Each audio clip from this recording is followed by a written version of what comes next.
नमस्कार मंडळी, आपल्या धर्मसंस्कृती चॅनलमध्ये आपल्या सर्वांचे स्वागत आहे. बघा, आता दत्त जयंती उत्सवानिमित्त सर्व ठिकाणी गुरुचरित्र पारायणाची सुरुवात झालेली आहे.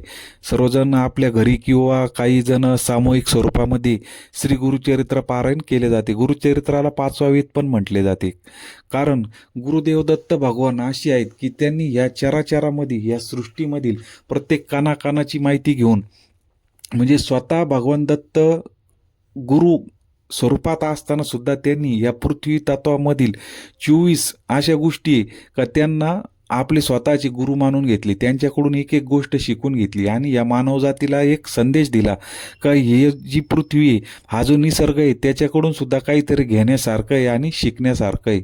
तर बघा, दत्त महाराजांचा जन्म, म्हणजे दत्त महाराजांचा जन्म का बरं झाला, तर ज्यावेळेस अनुसया मातेचं पतिव्रता धर्म ज्यावेळेस वाढला होता, त्यावेळेस ज्या तिन्ही पण देवता आहे, ब्रह्मा विष्णू महेश, आणि किंवा त्यांच्या ज्या पत्नी आहेत, त्यांना सुद्धा असं वाटायला लागलं का ही देवी आता आपल्या पतींना प्राप्त करून घेते का, इतकी हिची सेवा वाढली होती आणि हिचं आता कुठंतरी सत्व पण बघायला पाहिजे. म्हणून त्यांनी आपल्या सर्व तिघींनी पण आपल्या पतींना तिचं, ज्या अनुसया मातेचं पतिव्रता धर्म बघायला सांगितला का तुम्ही तिची परीक्षा घेण्यासाठी जा.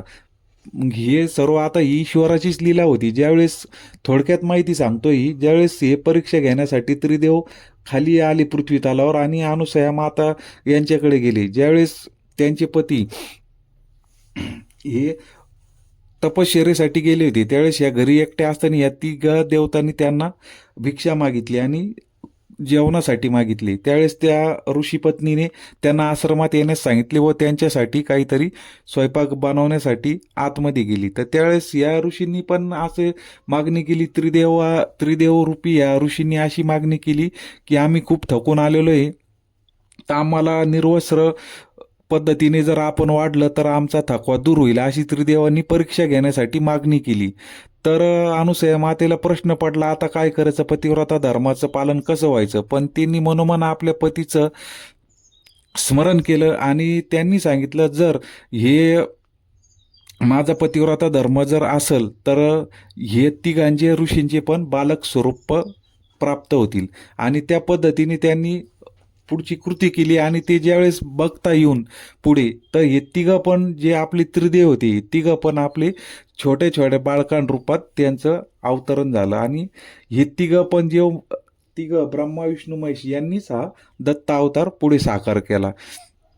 त्याच्यानंतर ऋषीपत्नींनी त्यांना स्तनपान केल्यानंतर ज्यावेळेस आत्री ऋषी पण ज्यावेळेस आश्रमात आले, त्यांना पण आश्चर्य वाटले आणि त्यांना पण आपल्या पत्नीच्या पतिव्रता धर्माची खूप आश्चर्य वाटली. आणि त्यानंतर हेच त्रिदेवांनी पुढं दत्त महाराजांचा अंशावतार धारण केला.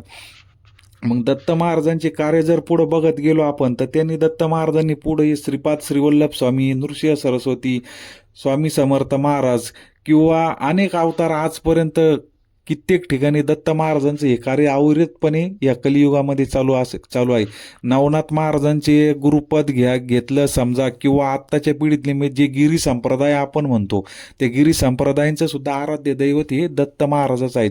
खूप मोठा संप्रदाय, खूप मोठा आखाडा या गिरनार पर्वत दत्त महाराजांचं एक प्रमुख स्थान मानलं जातं. तिथं दत्तात्रय महाराजांनी हजारो वर्ष तपश्चर्या केलेली त्या टोकावर बसून.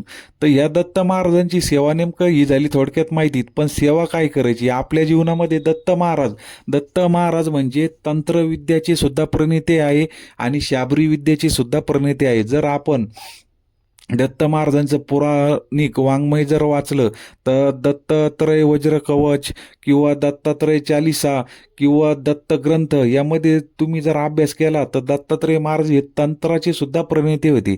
त्याच्यानंतर श्रीविद्या जो संप्रदाय आहे, श्रीविद्याच्या संप्रदायामध्ये सुद्धा एक प्रमुख दत्त संप्रदाय सुद्धा जुना आहे. जुनी पिढीमधले काही लोक दत्त संप्रदायामधील श्रीविद्याचे उपासक होते. तर हा असं म्हणजे दत्त महाराज हे प्रत्येक ठिकाणी, कोणत्याच ठिकाणीमध्ये म्हणजे खूप मागे राहिलेले नाही. तर या दत्त महाराजांची सेवा करत असताना आपण दिगंबरा श्रीपाद वल्लभ दिगंबरा या दत्तात्रय महाराजांच्या मंत्राचा जप आपण करायचा. या मंत्राने आपले सर्व कष्ट निवारण होतात. पण आपण मानवी जीवनामध्ये जर आपल्या समस्यांसाठी या मंत्राचा जप करीत असाल तर तुम्ही फक्त एक ठराविक वेळ धरा, सकाळ किंवा संध्याकाळ, त्या वेळेतच महाराजांना तुम्ही अभिषेक करत असताना, जर दत्तमूर्ती असेल तुमच्याकडे, अभिषेक करत असताना पाण्याचा अभिषेक केला तरी चालेल.